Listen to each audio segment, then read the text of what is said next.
Hey there, how you doing? I hope you're good in the hood. I'm busy explaining to you guys the travesty of this apartheid crisis in my neighborhood that is currently Wilgehevel, which is in Roodepoort, which is in Johannesburg, which is in Gauteng province, which is in South Africa. I want to help you get just how far from glory this nation has fallen, okay? I've explained to you the Soweto dynamic, or I.E, a previously group areas act, a previously black group area in the days of Apartheid. That's where I grew up, in the Soweto, right? In Soweto, Claudia, Soweto, that's where we are at. Those of us who got gentrified by going to Model C schools, we don't call this Soweto anymore. It's just the Soweto, all right? Gentrification will make you calling things the Soweto. Alrighty, cool. So that's where I grew up, in the Soweto, in Claudia, Soweto. That's what I experienced in the earlier parts of my upbringing therein. In colored areas like Ealdo, there was so much violence in the days of apartheid, guys. Black people used to fight a lot as well with colored people. Like, it was like such a taboo. Like, the way that the white supremacist government so put a groove between us all, so segregated us and caused groups that were loftier on the rung or the scale to underestimate the ones that were lower. There was literally a time when there was a proper thorough war between colored people and black people. In other countries in the world, largely South Africa is the only one that actually separates between black people and colored people. Other parts of the planet would find the disastrous war between colored people and black people weird, because they would look at us and be like, but you're all black. But because of that separation, because of that apartheid regime, there was proper danger, as in, you better run for your life for a black person if they dared enter into a colored area. Similarly too, was there grave danger for a colored person to enter into a black neighborhood. You could get killed for that being your case. I remember one time, Baragwanath Hospital, right, which is the most famous hospital in all of Africa. If you don't know about it, where in the world have you ever studied history? Because you clearly haven't. Okay, so Bara, back then, today it's called Chris Hani Baragwanath. They still call it Baragwanath, but they added Chris Hani to it after Chris Hani died. All right, as a way to, like, I guess, commemorate him, because he died a martyr, like he died a political struggle martyr type thing. So they named Bara after him. Bara, I remember, Baragwanath is a hospital, but opposite Bara there is this like taxi rank, and it's quite prolific in Soweto, right? I remember, you know how the Asians, like Chinese people or Koreans, how when they go to a country, man, how they stick out like a sore thumb with all of their cameras. They want to see everything as a tourist attraction. Like, Asian tourists are the funniest. Like, you will notice them everywhere. They could trip on a banana peel and still keep their camera intact. Okay, they make for the nerdiest tourists. And here it is that there was this like nerdy tourist from Asia at the end of apartheid, just so you can understand, when as a racial regime impresses in the minds of people how they stick to their satanic guns, how they have been so conditioned to hate anyone that is not like them because they've been trained that you stick together in your racial groups and don't go out. Black people, at like apartheid was over, it was after 1984. My mom and I, it wasn't just me and my mom, I think my sister was in the car too. We're driving, I think, to Southgate, and we passed the taxi rank, and there was this mob, and we didn't understand what was going on. So, I mean, you know, spectator value, we were like, what's the my mom like slowed the living daylights down.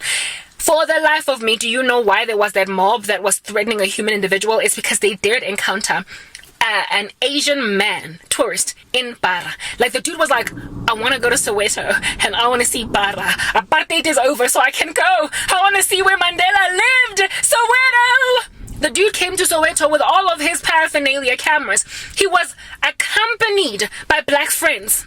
He got mobbed by the taxi drivers at Bara, by the commuters at Bara, anyone at all that lived there, got deep Kloof Soweto, that was in the periphery or the region of that Asian guy, mobbed him. I was so scared for him. I remember my heart being so broken. He was so freaking out. He was being protected by his black friends that helped him to have a tour here in Soweto. But people literally encircled this Asian. He was such a young man. He looked like he could have been 21 or 22. They encircled him and were like, "Wenzani lana? Hamba, buyela uphuma khona. Ngisho awusifuni." What that basically means is, what do you want here? Leave here. You don't want us. You are the one that treated us like trash in the days of apartheid. So get out. What are you doing in Soweto?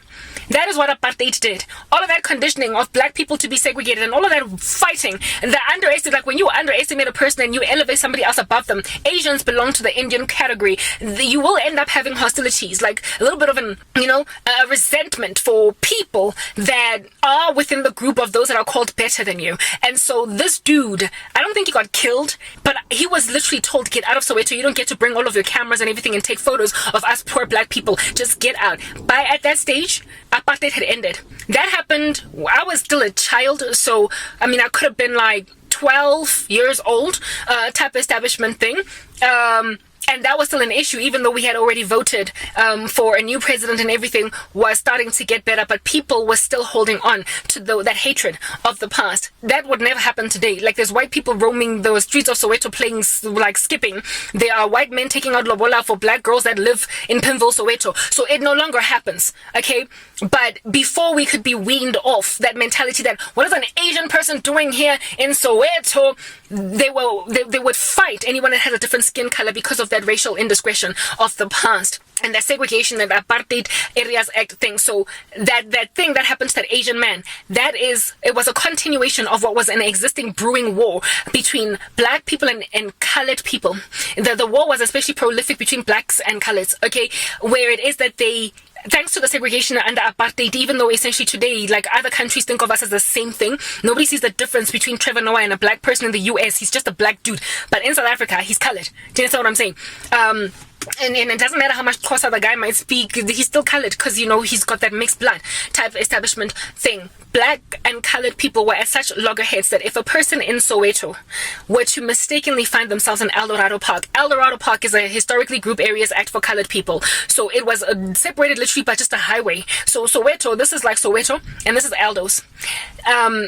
It's like so ridiculous. Naturina was a historically white area, and it got flooded by black people so much that it ended up being mostly black. But there are still white people living in Naturina that were, like, I guess they bought their houses in the days of apartheid. They didn't care to move because they weren't afflicted by the racism of the apartheid regime enough to, like, get out of Naturina because it's so full of black people now. But Naturina was like a white area, which is literally in close proximity to Eldorado Park, which is a colored-only area, and Soweto, of course, was a black area.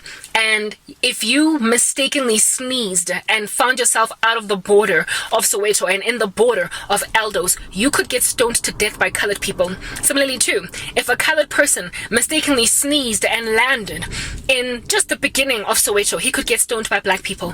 It was that bad. There was such a war between black and colored people that we ended up developing a belief in our hearts as black kids growing up that coloreds are violent, they are dangerous, you're dangerous. Similarly to colored people grew up believing that step away from black folk because then you ain't gonna be right. And unfortunately, that sentiment is still in existence today, but it is getting eradicated, where black people have got this mentality where colored people are concerned and vice versa. It's like coloreds refuse for the life of them to acknowledge us as belonging to them because they subscribe more to the white side, and black people refuse to let colored people undermine them because we're out of apartheid now. It's not like that across the board ubiquitously, but it still largely exists. I saw it in corporate South Africa. Literally, there has always just been this passive aggression between black people and colored people, and it was started by the apartheid regime. Right? And the reason why that is the case is because colored people were given better treatment in the days of apartheid than black people, so the hostilities inside black people are still rife and rich. When, therefore, black women have got quite the bone to pick with black men who date colored girls, I don't agree that they should be upset, huffing and puffing and throwing their toys out the cot, because seriously, guys, you need to be the change that you want to see. You need to start embracing situations that make you uncomfortable, but I do get where they're coming from. It is because historically we were made to feel like we are substandard to people who are mixed, or I guess white or Indian or whatever, to a point where when our men go and marry women in the colored community, it makes us feel as if, now that the borders have been erased and the lines have been blurred, you think now that you can go and do better than me because apartheid told you that that's what's going on. People need to be cured from that kind of mindset. Not everybody who observes an interracial couple cringes, but there are a lot of black people that still cringe at watching interracial relationships. And to cure that, you need to give context and history to help people understand that the only reason why there is such bad blood between colored people and black people in this country, or why there is such bad blood between black women and white women, especially when our men go and marry their women, or our women go and marry their men, whatever, all this mixing. The reason why that's there is because of original sin that started due to a bunch of people with no discretion that saw it fit to give the best of things or better things to one group based on their skin color. So that was what was going on in South Africa. Let's move to the next part because we are still explaining the travesty of the situation. Okay,